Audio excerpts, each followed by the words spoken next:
Hello, welcome. Thank you for joining us for today's presentation on language of caring.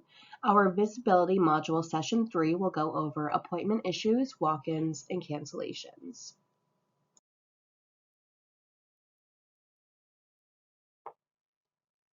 Let's review our goals for language of caring. They are making caring visible by incorporating skills, initiatives, and behaviors serving internal and external customers at all levels in every interaction, creating a caring culture every day. So let's talk about it. Appointment issues and walk-in donors. Here are some common reasons why donors are turned away. There are no appointments available. They didn't have an appointment.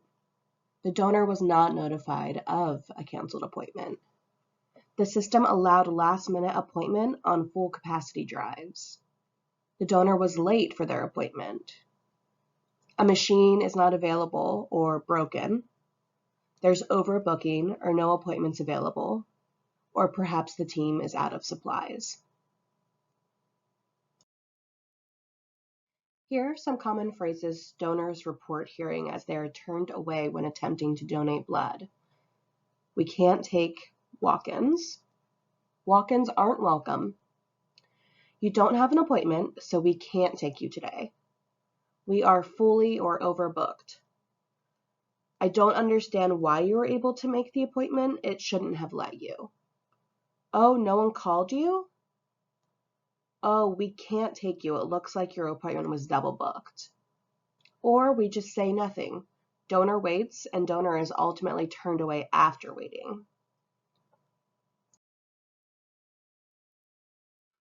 Why are the common phrases so common? Some possible answers are, we are busy. There is a line and it's overwhelming. They should have known. It's advertised that an appointment is needed. Who are we talking to? Some possible answers, donors. Then ask, who are the donors? Employees at the reoccurring drive? Dedicated loved ones from someone who has needed a lot of blood in the past who are trying to pay forward the kindness. Concerned community members who braved COVID-19 anxiety to show up. Someone who answered the call to action despite concerns for virus spread. Who benefits from these impersonal statements? No one. So what to expect from collections to coach you as a volunteer? They will allot time to introduce themselves to you prior to the drive. Even 1 minute can take a big difference. If they don't come to you, you can go to them and make an intro. Ask about goals and expectations for the day, such as the unit goal, short wait times, social distancing, masks, registration procedures. Ask if you can be included in the team huddle. Check in with them every hour or two. A famous and relevant quote comes to mind. It takes months to find a customer, but seconds to lose one. Vince Lombardi. Let's go over some commonly used phrases at blood drives and how the donor could interpret those phrases. Phrases used could be, we can't take walk-ins. You don't have an appointment? We can't take you today. We have already met our goal. Or say nothing. The donor waits and the donor is ultimately turned away after waiting. The donor could interpret this by thinking, what? I always walk in. I guess you don't really need the blood. I was told the need was urgent. I can't believe I rearranged my day for this. They seemed so annoyed with me and I was just trying to help. Since when do I have to have an appointment? I always walk in due to my hectic schedule. I thought they needed blood. I guess mine doesn't matter. Or, hypocrite, you, meaning the Red Cross, called me to donate. Now here I am, and you won't even see me? Why couldn't you have called me? Why couldn't they have just told me this would be so long? I waited all this time for nothing? They seem to have forgotten about me. That's 2 hours I'll never get back. I wonder if they even care if I left. They must not need blood. The goal of the visibility module is simple: to make our caring visible in every interaction every day. Today's visibility module focuses on reviewing the heart-head-heart skill and how utilizing it can help us balance our task-oriented communication with heartfelt empathy in order to be more effective in everyday routine and difficult situations. To build a great heart-head-heart message, other skills such as acknowledging feelings, where we can use terms such as you sound, you seem, you look, or explaining positive intent, where we can say with you or for you. All of these are helpful ways to balance a heart-head-heart conversation when approaching difficult conversations. Regarding walk-in donors, let's talk about changing the conversation.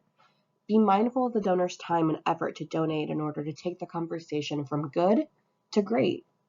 If same-day time slots or appointments are not available for the donor, you could say, "Thank you for coming in today.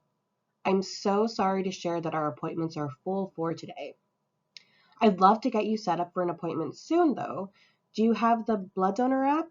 And then you can proceed to explain how they can find a nearby drive. If appointments are open later in the drive, you could say, "Thank you for coming in today. Unfortunately, we don't have any appointments available right now, and we aren't able to take walk-in donors due to our COVID-19 guidelines for social distancing. I have an appointment in 2 hours, though. I'd be happy to pencil you in for that time if it works for you." I want to truly take a moment to recognize all of our blood donor ambassadors who are out at blood drives helping us. You're the foundation of the work that we do. I know that the work can sometimes be difficult. Sometimes situations are hard to deal with, but it's clear that you're here because you care and because you are passionate about the mission of the Red Cross, and that is palpable and clear to our team, our staff, and to our donors. And I think this quote really encapsulates how, our organization feels towards our volunteers and how our donors can interpret your interactions out at blood drives. People don't care how much you know until they know how much you care. Next, we are going to discuss appointments and cancellations. Canceled appointments are an unfortunate reality out at blood drives. Here are some ways that we can discuss how we can be kind and caring and productive when dealing with these types of situations. I'm sure we've all been in various instances where we've had to manage assisting a donor with a canceled appointment. In this session, we will discuss how to manage donor appointment issues and reschedule them while showing appreciation for their time, effort, and dedication. The foundation of language of caring and interacting with donors in these difficult situations can be summed up in say it with heart, be clear, respectful, empathetic, and concise. Here you can see the top 10 soft skills for customer service jobs, which I know that we all use whenever we work out of blood drives when interacting with our donors and our staff. Having clear communication, good listening skills, self-control, a positive attitude, assertiveness, conflict resolution, empathy, depersonalization, the ability to take responsibility, and a sense of humor.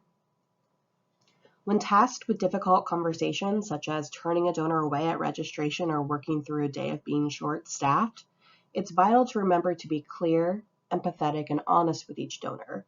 However, that doesn't mean we have to share the why behind every issue. For example, if a donor's appointment isn't showing up in the system and they said they made one online and have a confirmation, it's not appropriate to say, "Our system is messing up all the time." Let's discuss some ways of how we can be positive and productive when having to have these difficult conversations with our donors. How to handle an appointment that does not show up in the check-in computer. Trying to reframe the situation that everything is working, we will look into it and figure out how to resolve this issue. What to say to a donor. Always communicate as though the donor has an appointment in the scenario, avoiding "we don't see your appointment," and don't turn the donor away based on the schedule. So instead, reframe the situation from the donor's point of view. Offer a blameless apology for any confusion and confirm they've completed Rapid Pass, the reading materials, and ask them to check in and have a seat. Thank you for planning and make an appointment. I'm sorry for the confusion. Please check in here. If a donor is not in the check-in computer but said they have an appointment, here are some pro tips. Remember, appointment issues are not the donor's fault. Engage your volunteer or sponsor to keep everyone in the loop. Be sure to speak to them with appreciation for the time and effort to make the appointment. You could say, "I'm sorry for the mix-up here. We're going to get it all sorted out for you. I appreciate you making the appointment to start with." If a donor has an appointment but there's a problem, let's look into changing the conversation. If the donor says they just made an appointment online, but the drive is already busier than what the team can handle due to staffing constraints, late start, over-presentation of donors, or other reasons, the best response is always one that does not place blame. In a heart-had-heart situation, you could say, "I'm so sorry for the confusion with your appointment. I want to make sure you have a chance to donate. Unfortunately, right now, we are pretty backed up, and our wait, even with an appointment, is over an hour. I'm really sorry about this. Is there any way you'd be interested in returning for a later appointment today once we've had a chance to catch up? This way, you wouldn't have to wait so long."